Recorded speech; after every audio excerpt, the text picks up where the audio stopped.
Hello and welcome to the first edition of The Independent Publisher, the podcast of 33rd Street Digital Press.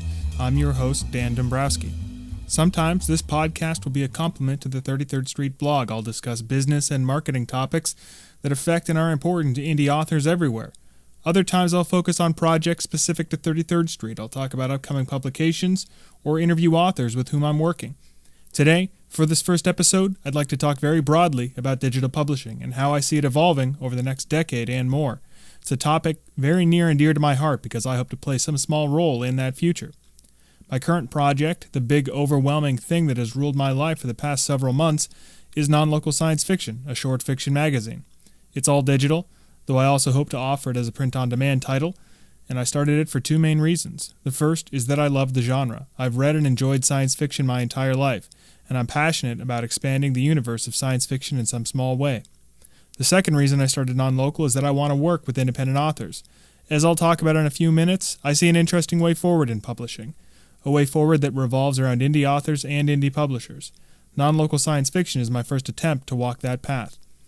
The website for the magazine is nonlocalsci-fi.com, all one word. If you visit that site or even just look at the descriptions wherever you happen to find this podcast, you'll find a link to a Kickstarter that runs through February 14th. I need a bit of help getting this idea off the ground. If you read about Non-Local, watch the project video, and decide that you'd like to back the magazine, I and the 9 other authors who will be published in this first issue will be forever grateful. But back to the topic at hand.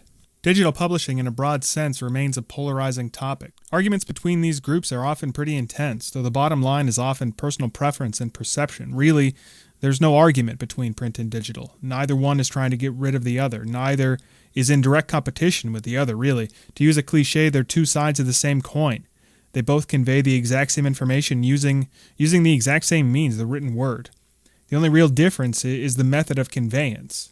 At one time, as I remember, I was one of those people who said I just wasn't comfortable reading a book on a screen, that there was something special about a physical book, and to some extent I still do feel that way, but what I think is important about digital, what I think wins the argument for digital, if you want to insist on having an argument at all, is the world that digital is opened, a world where information can be transferred, and not just the information of the internet, but the robust, condensed information of a book, that you can transfer that quickly, simply, and affordably to absolutely everyone. Several months ago in a blog post, I referenced a podcast by Intelligence Squared that featured a talk by a guy named Chris Anderson, a writer and an entrepreneur. He was there to talk about 3D printing and how it has completely changed design and manufacturing, but he started the talk by discussing 3 revolutions that have happened over the past few hundred years and how they've affected the spread of information. The first was the Industrial Revolution of the 18th and 19th centuries. Now, that allowed for the creation of large printing presses that helped books become affordable and ubiquitous, at least compared to hand copying or manual pressings of a book. The issue was that the power to create and distribute was held entirely by those who could afford to own and run such a machine. The second revolution took a couple hundred years to come about. It was the technology revolution of the second half, really the last couple decades of the 20th century. It gave everyone who had access to a computer and a printer the power to produce their own books, though distribution remained an issue. No one was going to get very far trying to sell copies of books made on a dot matrix or an inkjet printer. Still, it was a pretty big step forward. Authors could write and lay out a pretty professional-looking book using relatively cheap desktop software. The third and most recent revolution is the information revolution. The internet has completely removed the barriers both of creation and distribution. For the first time, anyone with access to basic technology can write and publish a book that's instantly available to anyone with access to the same basic technology. Looked at through this lens, digital publishing is a cultural revolution of the highest importance, though that fact does tend to get buried behind personal preference for reading material and marketing from publishers who are still heavily invested in print. Digital publishing is revolutionary, but to everyone alive at the moment, e-readers and e-books probably don't seem like anything special. Next to the technology on display at CES and other tech expos, text on a screen is pretty commonplace. Even the internet itself seems fairly ordinary anymore. But think for a moment about how special modern technology really is in terms of access to information. You can literally carry a library in your pocket, when not all that long ago in the grand scheme of things, books were relatively rare and precious. Today, you can buy, download, and start reading a book, almost any book you want on any topic you can imagine, instantly. More than that, every single person is free to contribute to that library of information in whatever way they see fit. Everyone can write. everyone can publish. Which brings me to one of the central points for today. Everyone can publish, and everyone should publish. But how can readers deal with a completely open marketplace? How can readers decide where their hard-earned money should be spent when anyone can put a book on Amazon, make amazing claims about its contents, and charge $4.99 for it? The big publishers seem to be solving this by conducting business more or less as usual, in spite of the fantastic advances in technology that are available to them.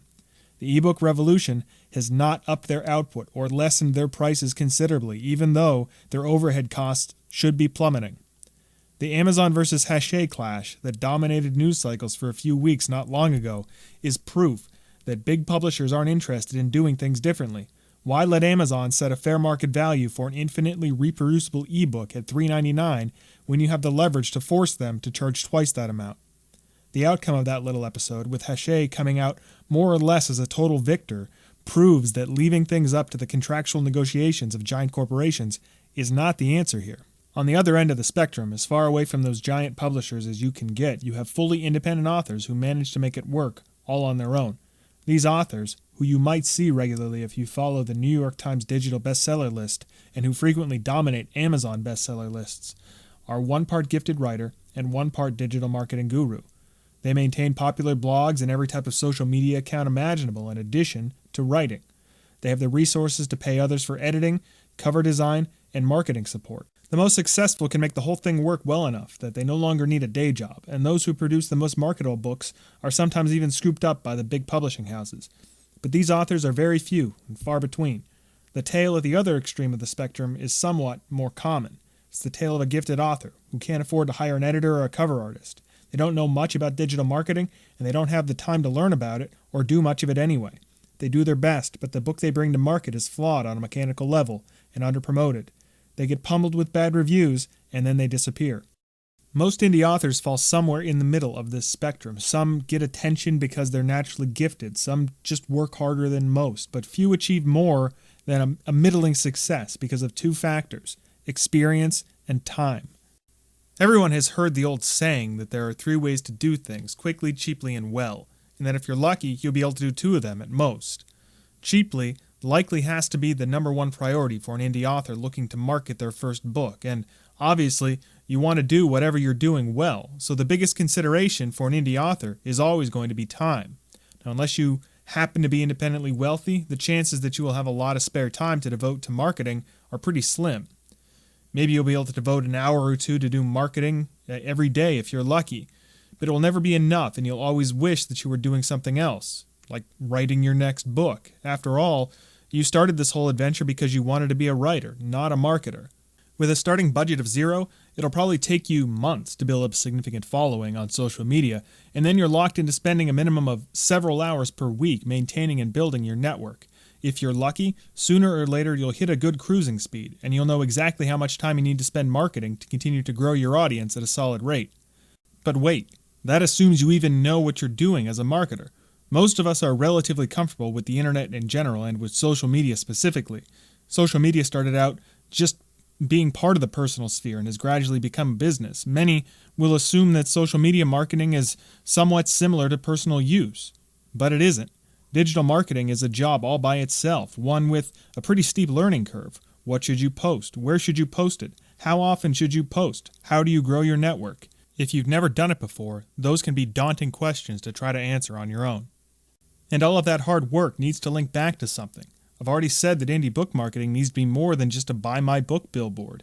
You need to be constantly creating and linking back to new content on your blog or elsewhere, content that you'll be effectively giving away for free if you want to build a following and sell your book.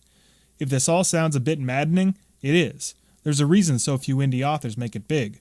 Unfortunately, it's about more than just natural writing ability. I should mention at this point that the maelstrom of marketing that I just outlined is not unique to indie authors. Many signed authors must climb this same mountain because since print publishers aren't turning to digital to save money, they often have to cut way back on marketing support. Newly published print authors frequently have to do virtually all of their own marketing, from the same social media activities as their independent counterparts to arranging interviews to book tours to attempting to sell their book directly to bookstores who wouldn't carry it otherwise.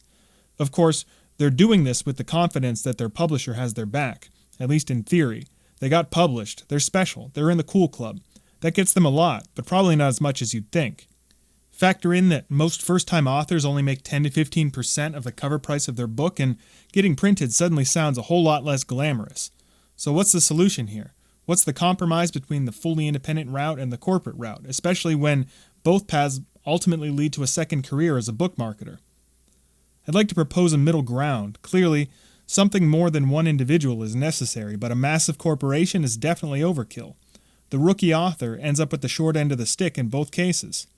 What I'm proposing is something different. I use the term publishing company a lot when I talk about 33rd Street because it's the easiest way to make myself understood, but I'm not trying to be a publishing company. I'm trying to be a publishing partner. What is a publishing partner? A publishing partner is that middle ground between fully independent and the big corporation. It's a company that provides basic creation support, editing, cover art, and formatting, and marketing support. It's a company that looks at authors as equals rather than commodities. It's the full package, and it's possible because of digital. Much like the music industry, which is now chock full of small indie labels thanks to the advances in digital recording and distribution technology, the book industry can evolve and move beyond the big five because you no longer have to be in New York to bring a book to market. For those unfamiliar with the term, the big five are the major U.S. publishing houses, all of which are headquartered in New York City: Hachette, HarperCollins, Macmillan, Penguin Random House, and Simon & Schuster. Most other imprints that you may have heard of, like Knopf Doubleday, Little Brown & Company, and It Books, are subsidiaries of the Big Five. But even as just a one-man operation, I can accomplish more in some respects as an indie digital publisher than many of those big imprints. And anything I can't do, I'm not a gifted graphic artist, for instance, so cover art is beyond me, I can hire out to other independents. I keep my overhead low, I stay nimble, and I can take risks. The real winner in all of this is the author. They get the benefits of being attached to a professional imprint while also having the burden of marketing all on their own lifted from their shoulders.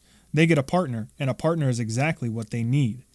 If this all sounds a little idyllic to you, trust me, I'm aware. I'm not naive enough to think that I can storm in and change the face of publishing all by myself overnight. But the way I want to do things is already possible, the way that the industry functions right now. Success might not come overnight, but I'm committed to keeping at it for the long term and continuing to learn and grow and adapt to a changing marketplace. You may prefer print books over digital, at least for now. Well, I'm not here to convince you that print is somehow bad or that digital is better in every way. I'm here to convince you that digital is different, that it has limitless potential, and that it's worth your time.